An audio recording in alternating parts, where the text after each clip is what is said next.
ನಮ್ಮ ಭೂಮಿಯ ಮೇಲಿರುವ ಜ್ವಾಲಾಮುಖಿಗಳು ಸಾಮಾನ್ಯವಾಗಿ ಕೆಂಪಾದ ಲಾವಾರಸ, ಬಿಸಿ ಬೂದಿ, ಹೊಗೆ ಮತ್ತು ವಿಷಕಾರಿ ಅನಿಲಗಳನ್ನು ಹೊರಹಾಕುತ್ತೆ ಅನ್ನೋದು ನಮಗೆ ಗೊತ್ತು.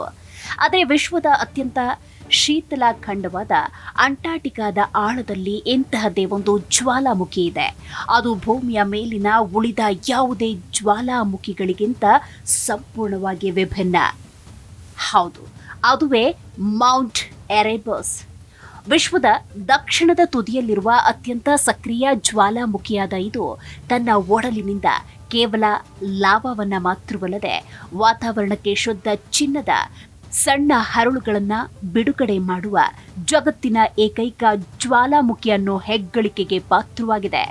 ಜಿಯೋಫಿಸಿಕಲ್ ರಿಸರ್ಚ್ ಲೆಟರ್ಸ್ನಲ್ಲಿ ಪ್ರಕಟವಾದ 1991 ಅಧ್ಯಯನದ ಪ್ರಕಾರ ಮೌಂಟ್ ಎರೆಬಸ್ ಪ್ರತಿದಿನ ಸುಮಾರು 80 ಗ್ರಾಂ ಸೂಕ್ಷ್ಮ ಚಿನ್ನದ ಹರಳುಗಳನ್ನು ಹೊರಸೂಸುತ್ತೆ.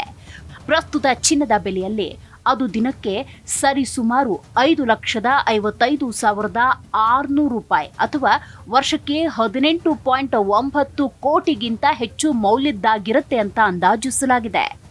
ಭೌಗೋಳಿಕ ದಕ್ಷಿಣ ಧ್ರುವದಿಂದ ಸುಮಾರು 1,350 ಕಿಲೋಮೀಟರ್ ದೂರದಲ್ಲಿರುವ ರಾಸ್ ಸಮುದ್ರದಲ್ಲಿರುವ ರಾಸ್ ದ್ವೀಪದಲ್ಲಿರುವ ಮೌಂಟ್ ಎರೆಬಸ್ ತನ್ನ ಲಾವಾ ಸರೋವರದಿಂದ ನಿರಂತರವಾಗಿ ಜ್ವಾಲಾಮುಖಿ ಅನಿಲಗಳನ್ನು ಬಿಡುಗಡೆ ಮಾಡುತ್ತೆ.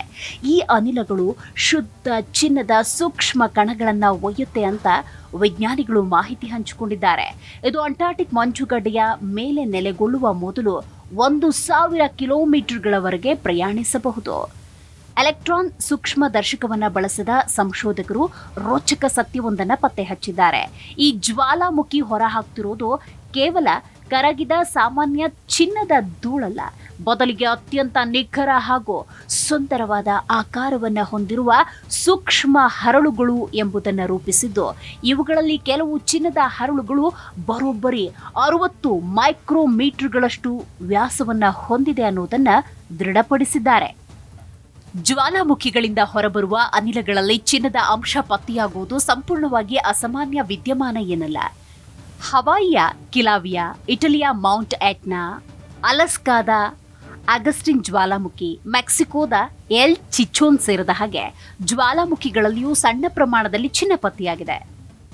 ಕ್ಲೋರಿನ್ ಅಥವಾ ಸಲ್ಫರ್ ಭರಿತ ಸಂಯುಕ್ತಗಳಿಗೆ ಇದು ಅಂಟಿಕೊಂಡಿರುತ್ತೆ. ಆದಾಗ್ಯೂ ಅನಿಲಗಳು ತಣ್ಣಗಾಗ್ತಾ ಇದ್ದಂತೆ ಚಿನ್ನ ಬೇರ್ಪಟ್ಟು ಹರಳುಗಳನ್ನು ರೂಪಿಸುತ್ತೆ. ಆದಾಗ್ಯೂ ಮೌಂಟ್ ಎರೆಬಸ್ ಇತರ ಎಲ್ಲಾ ತಿಳಿದಿರುವ ಜ್ವಾಲಾಮುಖಿಗಳಿಗಿಂತ ವಿಭಿನ್ನವಾಗಿ ವರ್ತಿಸುತ್ತೆ. ಆದರೆ ಇಲ್ಲಿ ಬಗೆಹರಿಯದೆ ಉಳಿದಿರುವ ಒಂದು ರಹಸ್ಯ ಇದೆ. ಚಿನ್ನವು ಕ್ಲೋರಿನ್ ಭರಿತ ಜ್ವಾಲಾಮುಖಿ ಅನಿಲಗಳು ಗಾಳಿಯಲ್ಲಿ ತಣ್ಣಗಾಗುವಾಗ ಅವುಗಳಿಂದ ನೇರವಾಗಿ ಸ್ಫಟಿಕೀಕರಣಗೊಳ್ಳುತ್ತೆ. ಆದರೆ ವಿಜ್ಞಾನಿಗಳು ಇದು ಕಷ್ಟಕರವೆಂದು ಹೇಳ್ತಾರೆ. ಯಾಕಂದ್ರೆ ಅನಿಲಗಳು ಕೇವಲ ಸಣ್ಣ ಪ್ರಮಾಣದ ಚಿನ್ನವನ್ನ ಮಾತ್ರ ಹೊಂದಿರ್ತವೆ.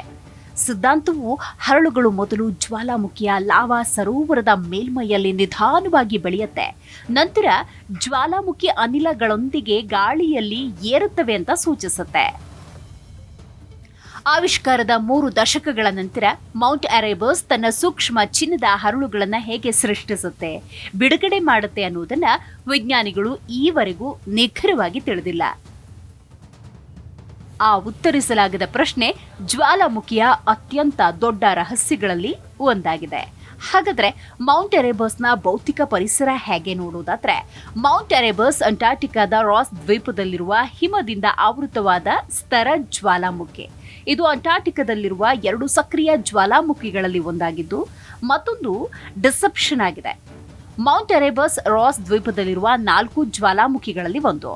ಉಳಿದ 3 ಜ್ವಾಲಾಮುಖಿಗಳಾದ ಮೌಂಟ್ ಬರ್ಡ್, ಮೌಂಟ್ ಟೆರಾ ನೋವಾ, ಮೌಂಟ್ ಟೆರರ್ ಈಗ ನಿಷ್ಕ್ರಿಯ ಜ್ವಾಲಾಮುಖಿಗಳಾಗಿವೆ. ಈ ಜ್ವಾಲಾಮುಖಿಯು ಟೆರರ್ ರಿಫ್ಟ್ ಅನ್ನೋ ಪ್ರದೇಶದಲ್ಲಿದೆ. ಇದು ಪಶ್ಚಿಮ ಅಂಟಾರ್ಟಿಕ್ ರಿಫ್ಟ್ ವ್ಯವಸ್ಥೆಯ ಭಾಗವಾಗಿದೆ. ಇಲ್ಲಿ ಭೂಮಿಯ ಹೊರಪದರ ಸುಮಾರು 20 ಕಿಲೋಮೀಟರ್ ಆಳದವರೆಗೆ ತೆಳುವಾಗಿದೆ.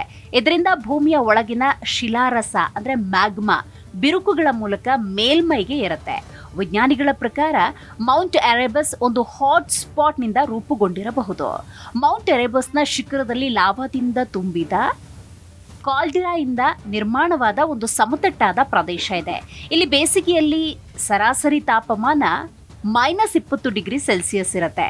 ಚಳಿಗಾಲದಲ್ಲಿ -50 ಡಿಗ್ರಿ ಸೆಲ್ಸಿಯಸ್ ವರೆಗೆ ಇಳಿಯುತ್ತೆ. ಇನ್ನು ಈ ಲಾವಾ ಸರೋವರ 1972ರಿಂದ ನಿರಂತರವಾಗಿ ಸಕ್ರಿಯವಾಗಿದೆ. ನಿರಂತರವಾಗಿ ಅನಿಲಗಳು ಮತ್ತು ಆವಿಯನ್ನ ಹೊರಸೂಸ್ತಾನೆ ಬಂದಿದೆ. ಕೆಲವೊಮ್ಮೆ ಈ ಲಾವಾ ಸರೋವರದಲ್ಲಿ ಸ್ಟ್ರೋಂಬೋಲಿಯನ್ ಸ್ಫೋಟಗಳು ಸಂಭವಿಸುತ್ತೆ. ಈ ಸಣ್ಣ ಸ್ಫೋಟಗಳಿಂದ ಕರಗಿದ ಲಾವಾ ಮತ್ತು ಪೈರೋಕ್ಲಾಸ್ಟಿಕ್ ಶಿಲೆಗಳು ಗಾಳಿಯಲ್ಲಿ ಎಸೆಯಲ್ಪಡ್ತವೆ. ಮೌಂಟ್ ಅರೇಬಸ್ನಲ್ಲಿ ಒಂದು ನಿಷ್ಕ್ರಿಯ ಪಾರ್ಶ್ವ ಕುಳಿ ಸಹ ಇದೆ.